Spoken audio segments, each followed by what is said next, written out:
9 de outubro, na Espanha. Aquele 9 de outubro, para nós, foi um dia que poderíamos considerar um dia triste. No entanto, o que para muitos foi um ato, ainda no final da Inquisição, um ato de selvageria contra a nascente doutrina espírita, foi um grande incentivador, foi um despertamento da curiosidade alheia. Por que naquele dia 300 livros, 300 obras espíritas foram queimadas em praça pública? Era uma manhã bela. O representante da igreja seguia à frente, um oficial de cartório atrás, e algumas pessoas carregando aqueles livros que tinham sido enviados para a Espanha para serem distribuídos, o Livro dos Espíritos e outras obras. Era o final da Inquisição. E como eles não poderiam queimar o autor dos livros, que para eles era aquele homem que assinava com o pseudônimo de Allan Kardec, naquele tempo, embora ainda fosse o final da Inquisição, eles não poderiam mais queimar o homem, mas tentaram queimar as obras. As obras podem ser queimadas, mas as ideias não. No entanto, naquele dia, naquela manhã, quando foram levadas aquelas 300 obras que foram confiscadas pela igreja, pelo Santo Ofício, as obras foram levadas de Paris para Barcelona, por um amigo, um distribuidor, um livreiro, um amigo do senhor Allan Kardec, do professor Rivail, na verdade, que encomendou as obras para divulgar a doutrina então nascente na Espanha. Mas elas foram confiscadas na alfândega. E isso já criou uma enorme celeuma, porque eles haviam pago todos os impostos, não havia motivo para isso. Mas quando elas passaram pela censura da igreja, eles decidiram e ali condenaram aquelas obras à fogueira. As pessoas que foram assistir às obras espíritas serem queimadas, começaram, depois que atearam fogo nas obras, a se tacar naquele monte de obras em chamas, tentando pegar alguma folha, alguma página, porque o que teria de tão perigoso que a igreja queimava aquelas obras? Na verdade, um pintor que retratou a cena mandou algumas cinzas e o quadro para o professor Rivail. O professor ficou muito triste. E, no entanto, numa noite após o subsequente, numa das reuniões na Sociedade Parisiense de Estudos Espíritas, um espírito amigo diz a Kardec que ele não se entristecesse por aquilo, porque, na verdade, aquele ato da Inquisição, do Santo Ofício, ao invés de apagar, de destruir a ideia, de destruir os livros, ela criou uma grande curiosidade em muitas pessoas, despertou um interesse enorme nas pessoas sobre o que teria naquelas obras. Então, o Auto de Fé de Barcelona, conhecido por nós espíritas como o crime contra as obras de Allan Kardec, ou melhor, dos espíritos, foi para nós um início, talvez, da maior divulgação da doutrina espírita em terras espanholas.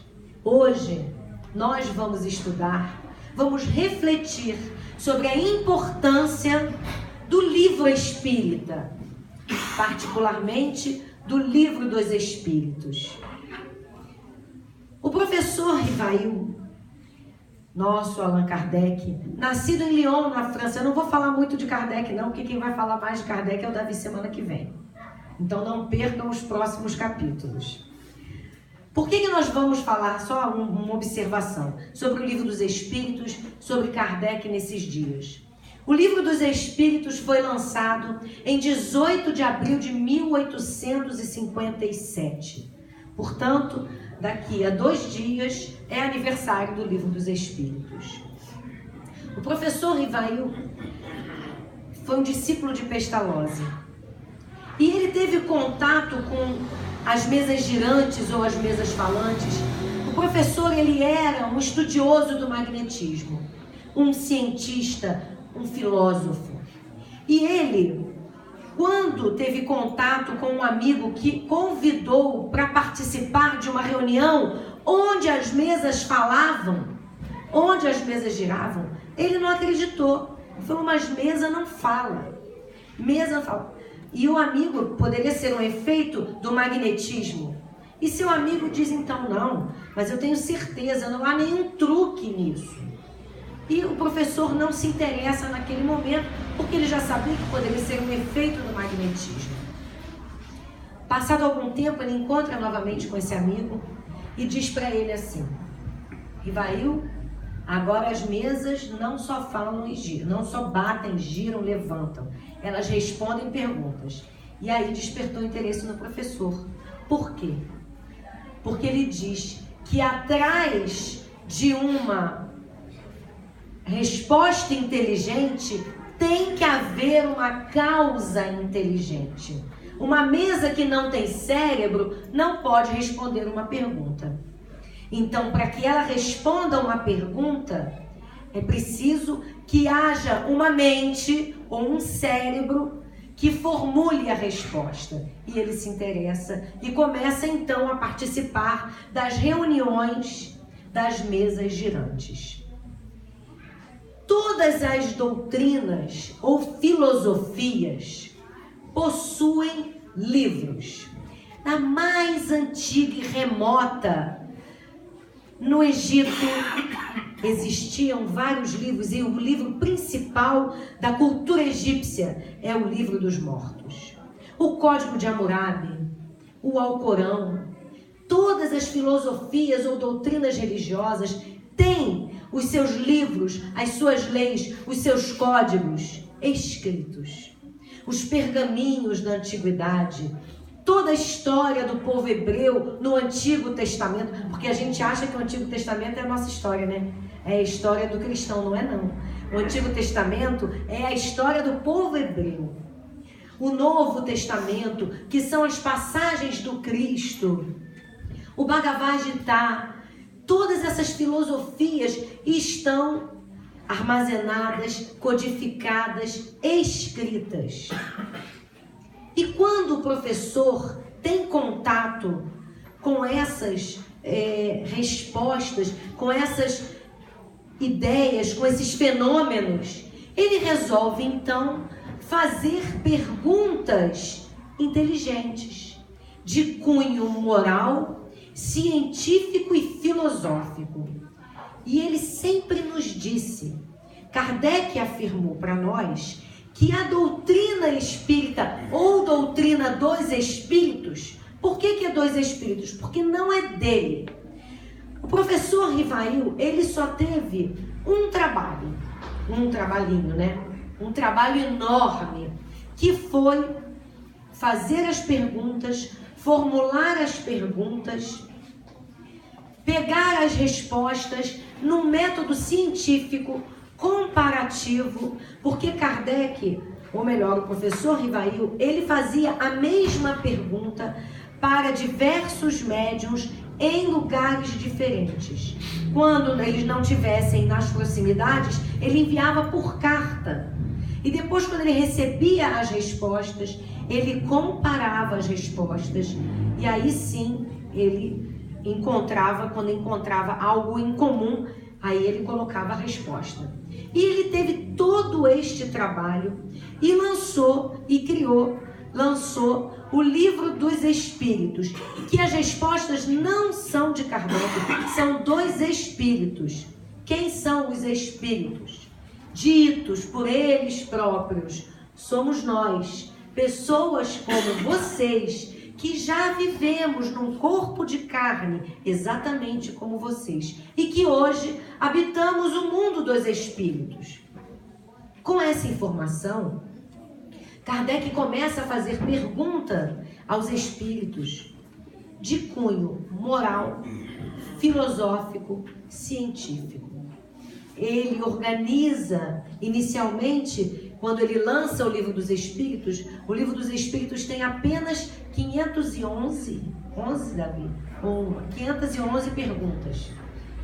Um pouco depois, ele lança o Livro dos Espíritos, ele faz um novo lançamento do Livro dos Espíritos, contendo as atuais 1019 perguntas. Cresceu só um pouquinho, mais que dobrou. 1019 perguntas. Nessas perguntas, há algumas observações, alguns comentários do próprio Allan Kardec. Então, em 18 de abril de 1857, por conta e risco próprios, o professor Rivail lança o Livro dos Espíritos. Eu digo que ele lança por conta e risco próprio, porque nenhum editor quis auxiliar Kardec na empreitada. E por que ele usa esse nome de Allan Kardec? O professor Rivail era um homem conhecido, era um professor, tinha diversos livros publicados, gramáticas. E os espíritos orientam Kardec que ele não deveria utilizar o seu nome para que a obra fosse conhecida pela obra, pelo seu conteúdo, e não por interferência de um homem que já era conhecido como um professor, como um escritor. Então ele lança o Livro dos Espíritos usando o pseudônimo de Allan Kardec, que, segundo informação do seu espírito protetor, isso está lá em Obras Póstumas, Allan Kardec teria sido uma vida do professor Rivail ao tempo dos druidas, como sacerdote druida nas Gálias. Então ele utiliza esse nome, esse pseudônimo. E como dizem os espíritos, nesse dia morre o professor Rivail e nasce o codificador da doutrina espírita, Allan Kardec. Qual a importância para nós desse trabalho, desse mergulho do professor? Allan Kardec contava com mais de 50 anos quando foi apresentado aos fenômenos das mesas girantes. E quando ele se interessa e começa a trabalhar ativamente, incansavelmente, e dito inclusive pelos espíritos, que isso poderia custar-lhe a própria vida, porque ele trabalhou com tanta intensidade que ele se desgastou o seu corpo físico um pouco mais rápido. Já até ouvi assim, então foi um suicídio indireto. Não, foi um missionário. Ele, com mais de 50 anos, não desdenhou a sua missão. Lá em Obras Póstumas também. Kardec, acabrunhado, entristecido, porque estava tendo muitas dificuldades, foram muitos anos de trabalho, estava tendo muitas dificuldades financeiras, inclusive, estava sendo atacado, as pessoas diziam que ele estava enriquecendo, e ele mal estava tendo dinheiro. A sua esposa, a Gabi Boudet, era também professora, ela o ajudava inclusive financeiramente. Como dizem, ele não era um homem de negócios, ele era um homem de letras e ciência. Gabi o ajudava e ele estava muito entristecido, muito acabrunhado, pensando até em desistir. E ele, consultando os espíritos, ele diz: e se eu não resolver abandonar essa missão? Porque essa primeira pergunta dele, essa missão é minha mesmo? Eu é que tenho que fazer esse negócio? E os espíritos dizem: sim, você foi escolhido, é a sua missão, para fazer, para divulgar a doutrina espírita, para fazer esse trabalho maravilhoso de criar os 5 livros que nós chamamos de Pentateuco doutrinário, que é o Livro dos Espíritos, depois ele lança o Livro dos Médiuns, depois ele lança o Evangelho segundo o Espiritismo, o Céu e o Inferno e, por último, a Gênese. Era a tarefa dele.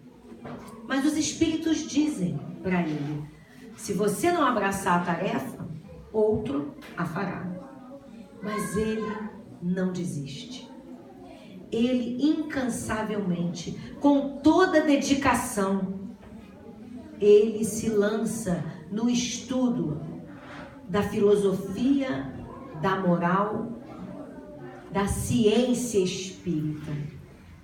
Allan Kardec nunca disse que a doutrina espírita é uma religião. Ele diz para nós que a filosofia, que a doutrina espírita é ciência, é filosofia e é moral. Daí nós atribuímos o cunho religioso porque nos auxilia na transformação moral. Embora convivesse com muitas dificuldades de ordem financeira, pessoas que eram seus amigos íntimos, depois que ele lança o Livro dos Espíritos e continua na tarefa de divulgador da doutrina espírita, porque ele viajava para divulgar a doutrina espírita, viraram as costas para ele, passaram a atacá-lo, injuriá-lo, caluniá-lo, e nem assim ele desistiu. Ele se manteve íntegro e fiel à sua missão. Por que eu estou falando isso, gente? Todos nós na vida temos uma tarefa nessa encarnação. Não precisa ser a tarefa de Kardec. Não precisa ser a tarefa do Chico Xavier, do Haroldo Dutra Dias, a tarefa da irmã Dulce, de Gandhi. Não precisa, mas todos nós temos a responsabilidade de dar algo, de contribuir com algo nesta encarnação.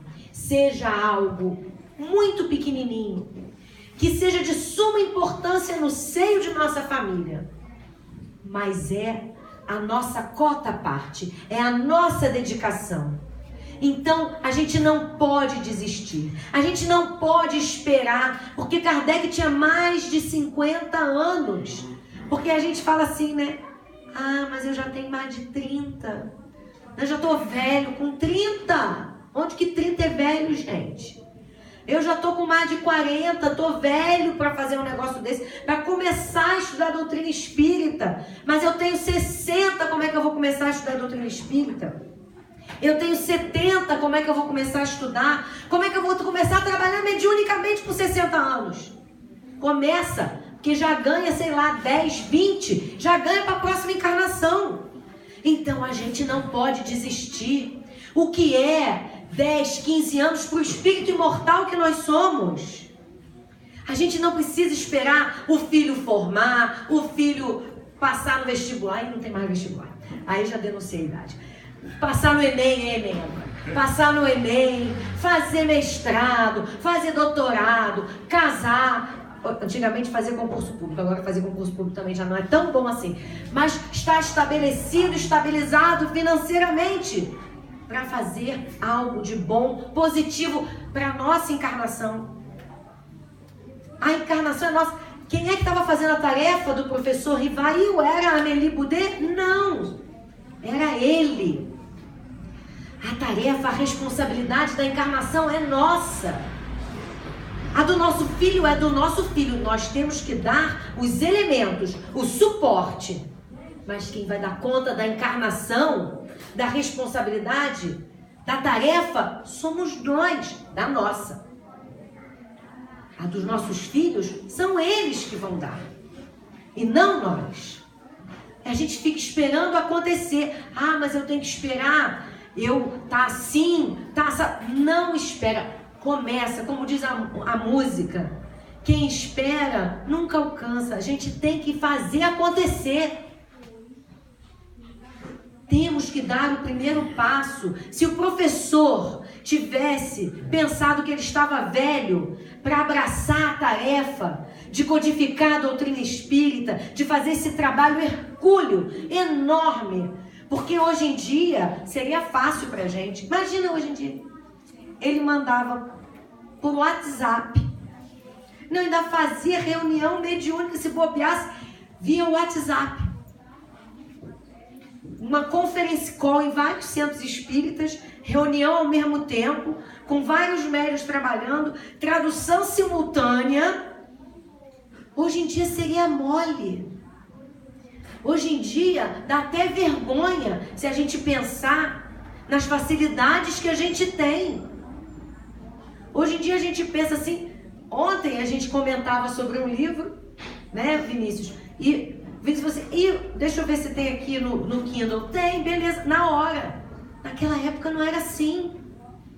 Hoje nós temos todos esses facilitadores. Hoje a gente não pôde vir aqui na reunião, a gente pode ouvir em casa depois. A gente quer ouvir um estudo que a gente pode achar interessante para nos auxiliar na construção de um estudo, de uma palestra. A gente vai lá na internet rapidinho. E quando a internet cai, a gente parece que o mundo vai acabar. Naquela época não era assim. E ele não desistiu. Hoje, a nossa longevidade, vai longe. Naquela época, não. Naquela época, não. Com 50 e tantos anos, Kardec já era idoso. E ele não desistiu. Ele foi um trabalhador infatigável. E nos deu de presente não só os 5 livros, a Revista Espírita, para quem não conhece, conheça. A Revista Espírita, ele lança em 1º de janeiro de 1858. Era uma publicação mensal. Mensal? Era mensal, né, Davi? Era uma publicação mensal, como se fosse uma revista. E nós temos hoje, tem na internet, em PDF, todos os volumes, são vários anos de Revista Espírita, com artigos sensacionais. E Kardec não desistiu, trabalhou com afinco. Nos deu a Revista Espírita e 5 livros, que para a gente conhecer a doutrina espírita, um pouquinho da doutrina espírita, nesta encarnação, a gente tem que mergulhar nos 5 livros da doutrina espírita. As outras obras espíritas, que são as complementares, o livro espírita, ele é um tesouro na nossa vida. As outras obras, as obras de André Luiz, as obras de Manuel Filomeno de Miranda, de Hermance de Faux, são muitas obras. São presentes maravilhosos em nossas vidas. Mas para a gente se dizer, falar, eu sou espírita, leiam as obras de Kardec. Não podemos nos dizer espíritas se não lermos, refletirmos, analisarmos as obras da doutrina espírita. Não são fáceis, porque são um convite à mudança, são um convite à transformação. E Kardec, o primeiro presente que nos dá o professor, o Livro dos Espíritos. Eu falo que o Livro dos Espíritos é a mãe e os outros 4 são os filhotes. Porque os outros 4 livros, o Livro dos Médiuns, a Gênese, o Céu e o Inferno e o Evangelho segundo o Espiritismo, são livros que saem das 4 partes do Livro dos Espíritos. A construção do Livro dos Espíritos é tão perfeita, o gênio de Kardec, ele desenvolve o Livro dos Espíritos e nos dá, com as respostas de todas as nossas dúvidas e inquietações. Ele começa com das causas primárias. Qual a nossa origem? De onde nós viemos? O que é Deus? É a primeira pergunta do Livro dos Espíritos. A origem do Espírito. Para onde nós vamos? O que somos nós? Somos espíritos, almas imortais, que estamos vivendo experiências na carne e fora da carne. A primeira parte do Livro dos Espíritos nos mostra que nós não somos fruto do nada, muito menos do acaso. Todos nós temos uma dúvida. Será que existe algo além daqui? Além da matéria? Além do que eu sou? Além de mim? O que nos criou? Não quem nos criou. O que nos criou? Da onde nós viemos? De onde nós partimos? A primeira parte do Livro dos Espíritos fala da criação, dos mitos. Então é tão bacana que a gente começa as nossas indagações, as nossas reflexões, mergulhando no Livro dos Espíritos e sabendo que nós não somos fruto do nada. Não viemos do nada e também não vamos partir para o nada. Na segunda parte do Livro dos Espíritos, Kardec nos traz as relações, agora que sabemos que não somos fruto do nada, que somos espíritos imortais, seres viventes, que passamos pelas fieiras das reencarnações, em várias experiências na matéria e fora da matéria. Então, o que é esse fora da matéria? Aí ele nos traz as relações, nossas relações com o mundo físico e o mundo espiritual. E ali são as primeiras experiências do contato entre os seres espirituais ou desencarnados e os encarnados.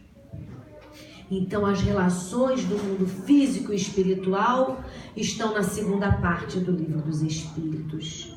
Nós podemos nos comunicar com os seres desencarnados? O que vai acontecer comigo quando eu desencarnar? Para onde eu vou?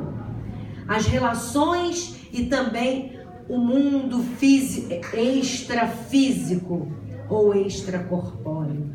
Essas explicações, essas questões. Imagina quem de nós não quer saber para onde vai? Quem de nós não quer saber onde viveremos quando desencarnarmos? Já temos a certeza que não somos fruto do acaso, já temos a certeza que viemos de algo e que vamos retornar para algo.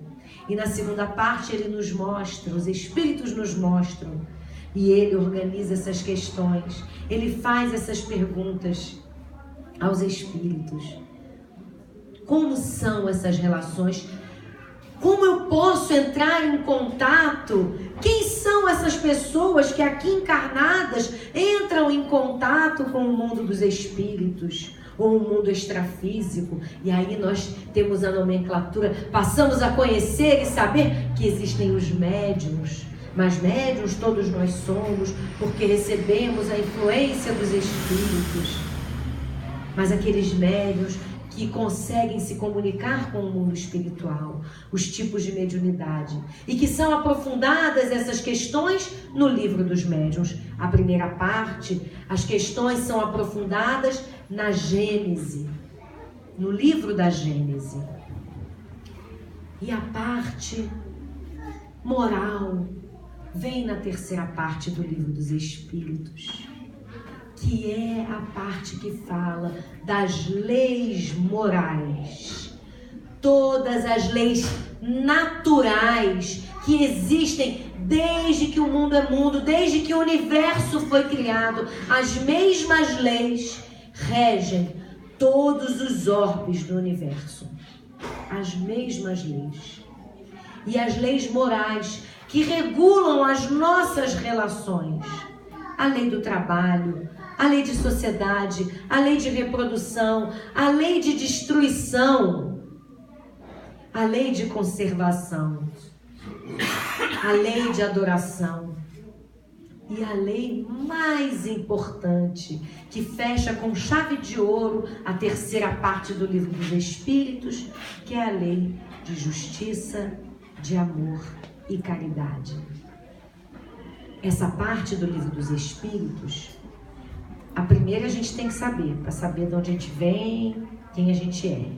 A segunda, para saber, opa, eu sei para onde eu vou agora, eu vou saber como é que é o mecanismo daquele lugar que eu vou, não vou mais ter medo de desencarnar. Ou não, né? Não vou ter medo de desencarnar, então eu sei para onde eu vou, eu sei que eu vou poder me comunicar mentalmente com meus entes queridos, através de uma prece. E a terceira parte é a parte que vai nos ensinar a viver hoje, nesta vida, nesta encarnação, melhor. Buscando a nossa transformação, percebendo aonde nós precisamos nos modificar, empreender essas modificações e daí sim sermos mais felizes. E a quarta parte do livro dos Espíritos é a terceira parte, o filhote, é o Evangelho segundo o Espiritismo, que quando Kardec lançou, ele deu o nome de imitação do Evangelho. Mas, para não ter problemas, fala assim, como é que é uma imitação do Evangelho, né? Será que esse nome poderia dar margem a dúvidas? Ele estaria fazendo uma imitação dos Evangelhos? Então ele coloca o Evangelho segundo o Espiritismo. Não é o Evangelho de Allan Kardec, como a gente ouve falar. Não é nada disso. São passagens, são algumas passagens muito importantes de Jesus, com elucidações e explicações e comentários também e reflexões feitas pelos espíritos orientadores da codificação e pelo próprio Kardec. Então é a parte das leis morais que fala do que nós precisamos fazer na nossa moral, na nossa vida, para vivermos melhor com aqueles que convivem conosco. A quarta parte do livro dos Espíritos é uma dúvida muito grande nossa, que fala das penas e gozos futuros e das esperanças e consolações. A gente já sabe de onde a gente vem. A gente já sabe que somos espíritos imortais. A gente já sabe que a gente se comunica com o mundo espiritual. A gente já sabe que existe um mundo espiritual. A gente já sabe, na terceira parte, como eu preciso, aquelas regras de conduta moral que vão facilitar a minha vida, que vão me dar um suporte necessário para que eu implemente as modificações que são urgentes em nossas vidas. Mas e depois disso tudo? Quando eu fechar os olhos da matéria, o que me espera? Eu vivi de alguma maneira e para onde que eu vou? De acordo com essa maneira que eu vivi. Porque a gente sabe muito bem que embora a gente tenha todo esse material, a natureza não dá saltos. Nós não saímos da pedra bruta, do carvão embrutecido ao diamante lapidado. Nós não nos transformamos num diamante assim. Nossos bondosos benfeitores nos dizem que nós somos seus carvãozinhos. Nós ainda somos o carvão que precisa passar pelas lapidações, pelos atritos, para nos transformarmos num diamante. Mas nós estamos lá, o diamante está aqui, mas nós precisamos lapidar.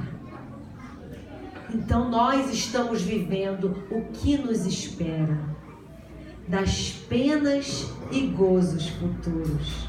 Sofreremos penas Será que existem penas eternas? Será que existem gozos futuros? Felicidade no futuro de nossas existências? Será que podemos ter esperanças e consolações na vida futura? E essa vida futura não significa a próxima encarnação. Significa a próxima desencarnação. Como vamos viver após esta vida na matéria? Então os Espíritos nos mostram que há esperanças e consolações, sim. Porque todos nós somos filhos de Deus. Porque todos nós somos espíritos a caminho da perfeição. Mas para isso, dependemos apenas de uma coisa: de nos esforçarmos, de fazermos esforços muito grandes na nossa transformação. Hoje, estamos a 2 dias do aniversário do lançamento do Livro dos Espíritos. E eu pergunto aqui, quem já leu o Livro dos Espíritos todo? Leu? Leu. Leu? Pode levantar a mão. Levanta a mão. Quem já leu todo? Quem já estudou? Quem já refletiu? Porque é diferente. É muito diferente. Porque a gente pode simplesmente ler. A gente pode estudar. Apenas com um olhar crítico. Mas refletir é outra história. Portanto, nessa noite de 16 de abril de 1900, estou maluca, hein? E voltei no tempo, gente, reminiscência do passado, de 2018. Eu convido a todos nós que já lemos, estudamos, refletimos, e a quem não fez ainda, leia o Livro dos Espíritos, uma perguntinha por dia. Leia, pense, medite, questione, porque Kardec sempre falou para nós, o Livro dos Espíritos, a doutrina dos Espíritos é para ser questionada, não é para aceitarmos tudo como uma regra, é para questionarmos, é para termos dúvidas, é para refletirmos. E eu tenho certeza que nenhum de nós é a mesma pessoa depois que mergulhou no Livro dos Espíritos. Eu estou falando do Livro dos Espíritos. Se nós mergulharmos profundamente nas outras obras, nas obras subsidiárias, no Evangelho segundo o Espiritismo, na Gênese, no Livro dos Médiuns, no Céu e Inferno, nas outras obras que temos na doutrina espírita, não tem como a gente não ficar um pouquinho diferente.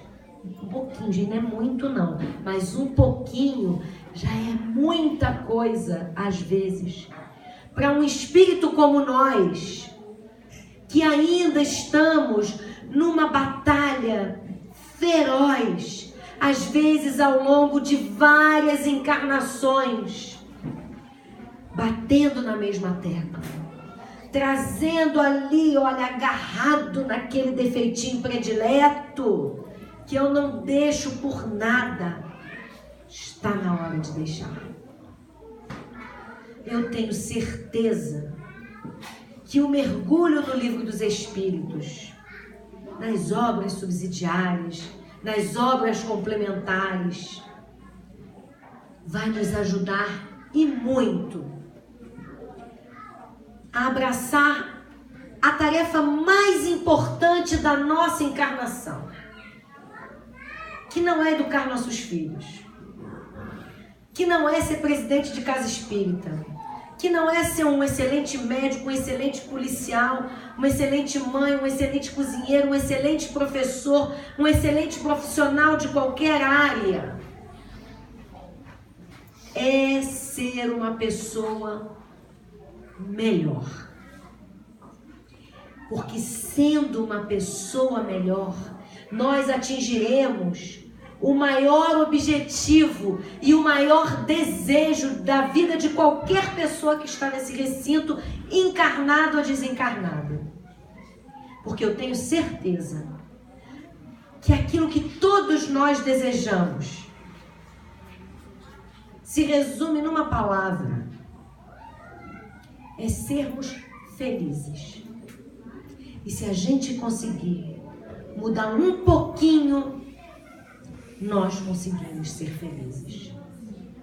Não é fácil, mas nós temos esse livro. Comecem por ele. Comecem por ele. Comecemos por ele, ou recomecemos por ele. Nós que já lemos, que já estudamos, que já meditamos, que já refletimos, comecemos por ele. Allan Kardec estava muito triste, pensando em desistir.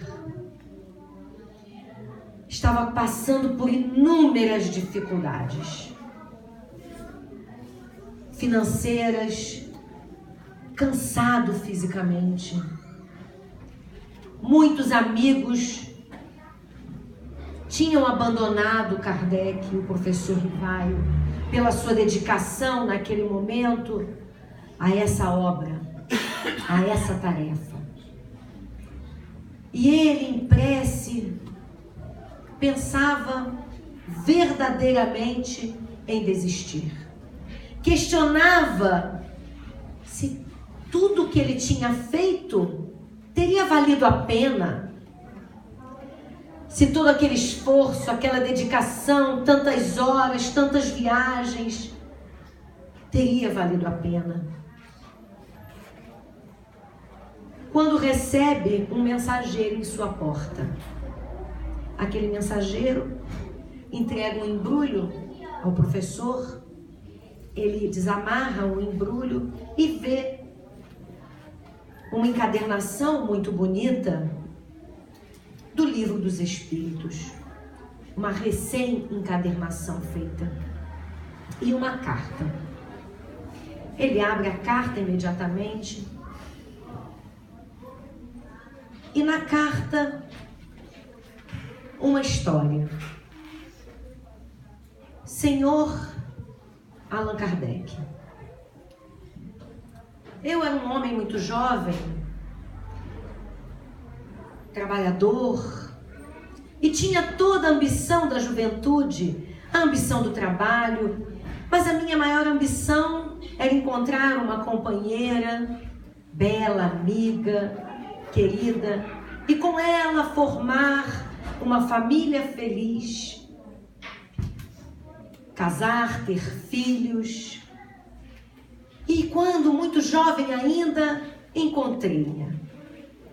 Nos apaixonamos, nos enamoramos, casamos.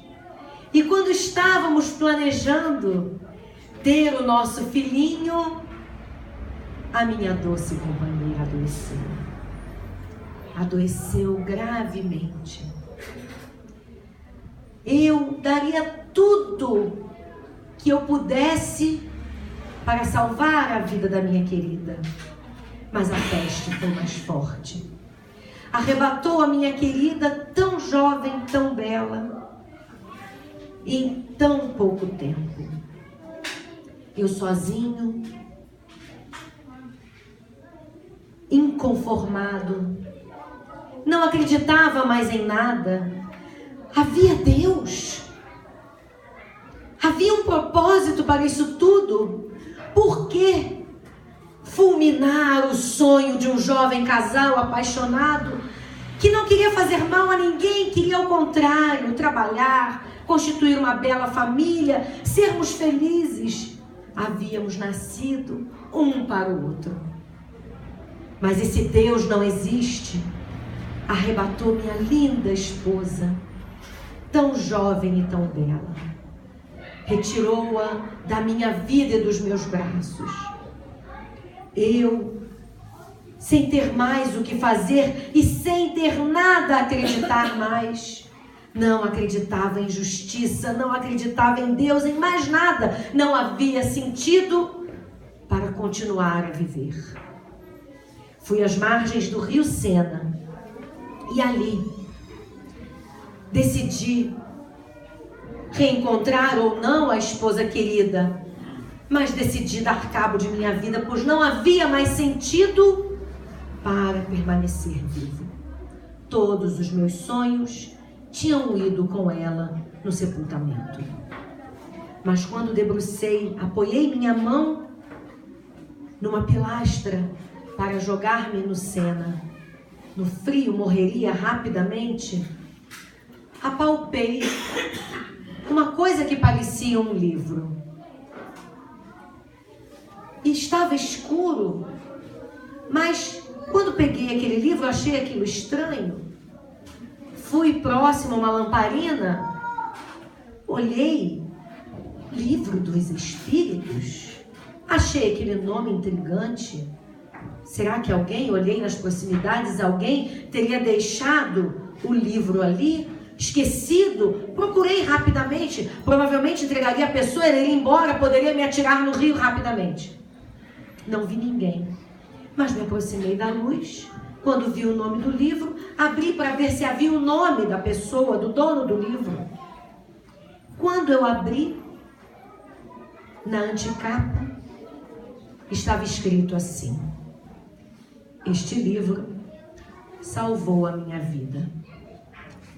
Como eu iria acabar com a minha, e o livro havia salvo a vida de outra pessoa, resolvi abrir o livro.